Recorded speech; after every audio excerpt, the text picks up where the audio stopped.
Bonjour, aujourd'hui, on plonge au cœur du 6 juin 1944. L'opération Neptune, vous savez, la phase d'assaut d'Overlord.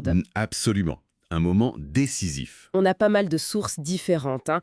Récits historiques, analyses géologiques, même des documents stratégiques et aussi des regards un peu critiques. Oui, Le but, c'est de démêler un peu toute cette complexité. La planification, la réalité brutale du jour J, la logistique, la résistance et comment on voit cet événement aujourd'hui. c'est ça. Et pour remettre très vite en contexte, Staline demandait ce second front dès 1941. Ah oui, depuis longtemps déjà. Voilà, la décision elle est prise en 43 aux conférences Trident et Téhéran. Et hop, Eisenhower est nommé commandant suprême pour Overlord, cette opération gigantesque. Gigantesque, le mot est faible. 2 millions d'hommes, des milliers de navires, d'avions, de véhicules. C'est fou, tout ça massé en Angleterre. Une concentration incroyable. Et puis ce choix audacieux quand même de la Normandie, alors que tout le monde, enfin beaucoup attendaient le Pas-de-Calais, plus proche, mais Mais bien plus fortifié. C'était un pari stratégique énorme. Il fallait absolument la supériorité aérienne. Et puis, tout reposait sur la météo, les marées, c'était très précis. comment ça précis? Il fallait la pleine lune pour les parachutistes, la nuit, et la marée montante pour le débarquement sur les plages le matin. Un équilibre, comment dire, très très fin.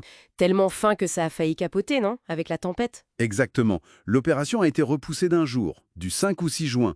Un coup de poker météo en quelque sorte. Et pour aider la chance, il y a eu cette fameuse opération Fortitude. Une pure merveille de tromperie. Ah oui, capital. Faire croire aux Allemands que le vrai débarquement serait dans le Pas-de-Calais. Avec une armée fantôme, dirigée par Patton, et des fausses informations partout. Incroyable. Et le signal final, alors? Ces fameux vers de Verlaine. Les sangles longs des violents de l'automne. Diffusés par la BBC. Les Allemands les ont captés, oui, mais soit mal interprétés, soit trop tard. Le commandement était un peu désorganisé, en partie grâce à Fortitude. Pour la résistance, par contre, c'était le top départ. D'accord. Donc, dans la nuit du 5 au 6. L'assaut aéroporté commence. D'abord, les éclaireurs, les Pathfinders qui balisent les zones. Puis, des milliers de parasautes. Objectif, clé, sécuriser les flancs, saboter les lignes allemandes là, avec l'aide de la résistance, et prendre des points clés. Le fameux Pegasus Bridge, par exemple.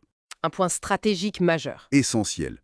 Et tout ça, suivi d'un bombardement naval et aérien massif sur les défenses côtières allemandes, à l'aube. Et là, c'est Neptune qui déferle. L'assaut depuis la mer. 5 plages. Utah, Omaha, Gold, Juneau, Sword. Des Américains, des Britanniques, des Canadiens. Près de 150 000 hommes pour ce premier jour. Mais l'accueil n'est pas le même partout. Sur Omaha Beach, c'est l'enfer. Bloody Omaha. Le nom fait froid dans le dos. Pourquoi si terrible là-bas? Plusieurs raisons. Déjà, la topographie. Des falaises qui dominent une plage très ouverte. Ensuite, les défenses allemandes. Très solides, bien placées, et elles avaient été assez peu touchées par les bombardements préliminaires. Les bombardements n'avaient pas suffi. Pas là, non. Et puis, il y a eu la plage elle-même. La géologie, en fait. La géologie? Comment ça? Bah oui, sous l'eau, il y avait des sortes de cuvettes, des bâches, invisibles à marée montante, des pièges mortels. Des soldats se sont noyés avant même d'atteindre le sable. Terrible. Et une fois sur la plage, un cordon de galets assez haut bloquait les chars. Ils devenaient des cibles faciles. Le sol sableux aussi, très instable. Bref, un cauchemar. Donc, au soir du 6 juin, le bilan est contrasté, disons. Oui, une tête de pont est établie. C'est le succès principal. Mais elle est fragile. On est en retard sur les plans initiaux. Et les pertes humaines sont lourdes. Surtout, évidemment, à Omaha. Et surtout, aucun grand port n'est pris. Cherbourg, par exemple. Et ça, c'est un problème énorme pour la suite, j'imagine, pour le ravitaillement. Un défi colossal. Il fallait acheminer, tenez-vous bien, 700 tonnes de matériel par jour et par division. Sans port en eau profonde, c'était quasi impossible. Alors, comment ils ont fait? L'ingéniosité alliée. Les ports artificiels Mulberry. 2 ont été construits en Angleterre et remorqués. Incroyable. Oui. Bon, le Mulberry A, l'américain, installé devant Omaha, il n'a pas tenu. Une grosse tempête l'a détruit quelques jours après. Le fond marin sableux n'a pas aidé non plus. Ah, coup dur. Mais le Mulberry B, le britannique, à Arromanches, lui, était sur un fond plus rocheux. Il a tenu bon et il est devenu vital. Il permettait de décharger jusqu'à 11 000 tonnes par jour. Et il y a eu aussi l'opération Pluto, un pipeline sous la Manche pour le carburant. Fascinant, cette capacité d'adaptation logistique. Et pendant ce temps, sur le terrain, il y avait aussi la résistance française, les FFI. Leur rôle a été important. Essentiel. Ils étaient intégrés à la stratégie alliée. Leurs renseignements sur le mur de l'Atlantique, par exemple, étaient cruciaux. Et dès le signal de Verlaine, ils ont lancé les sabotages prévus, les plans verts, violets, tortues, pour paralyser les transports, les communications allemandes. Et ça a freiné les renforts allemands? Ça a considérablement gêné, oui. Ça a aussi fixé des troupes allemandes loin du front normand. Mais cet engagement a eu un coût terrible. La répression a été féroce. Oradour-sur-Glane, le Mont Mouchet, le Vercors. Et il y avait des Français qui débarquaient aussi, le jour J. Oui, bien sûr. Le commando Kieffer, le premier bataillon de fusiliers marins commando. 177 hommes qui débarquent à Ouistreham, sur Sword Beach. Ils prennent le Casigno, un point fortifié. Il y avait aussi des parachutistes SAS français largués en Bretagne pour créer des bases arrières Sam West et Bingson. Et le retour de Gaulle, le 14 juin. Symbolique? Très symbolique. Ça marque le début de la restauration de l'autorité française. Et aussi, d'une certaine manière, le début d'une mémoire complexe de l'événement. Au départ très militaire, très focalisé sur les Alliés. C'est vrai. Et après la Normandie, la libération s'accélère. Oui, la bataille de Normandie dure tout l'été, mais elle ouvre la voie. Débarquement en Provence en août, Paris qui se soulève fin août, avec l'arrivée de la 2e DB de Leclerc, puis Marseille, Lyon, Nice. La France est libérée en quelques mois. Mais vous parliez de regard critique tout à l'heure. Il y a d'autres façons de voir cet événement? Oui, il existe différentes lectures.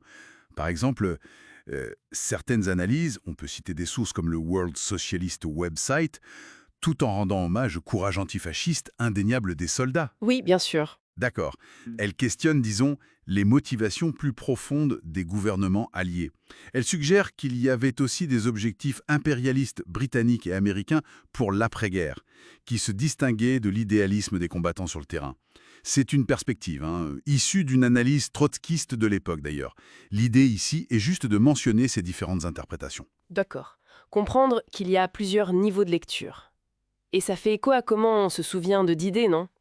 Les commémorations ont évolué. Tout à fait. D'abord très militaire, très allié. De Gaulle était d'ailleurs un peu réticent au début. Puis, sous Mitterrand, 1984, elles deviennent plus politiques, axées sur la paix, la réconciliation, la construction européenne.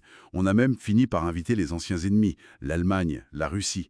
La mémoire, elle aussi, est en mouvement. C'est fascinant. Donc, en résumé, une opération d'une complexité folle. Inouïe, oui. Où la grande stratégie s'est cognée à des imprévus, la météo, la géologie d'une plage, où l'héroïsme individuel a été crucial, mais où la logistique et l'action discrète de la résistance ont aussi été déterminantes. Une histoire aux multiples facettes et dont les interprétations, comme sa mémoire, continuent de vivre. Exactement. Et ça nous laisse peut-être avec une question, pour réfléchir. Au-delà des grandes stratégies, des chiffres, des armées, comment est-ce que des éléments parfois infimes, presque invisibles, la nature d'un fond marin à Omaha, la coordination secrète de quelques résistants, le décodage d'un simple poème, comment tout cela a-t-il pu peser finalement sur le cours d'une bataille qui a changé le monde et dont les échos résonnent encore aujourd'hui dans nos paysages et dans nos mémoires?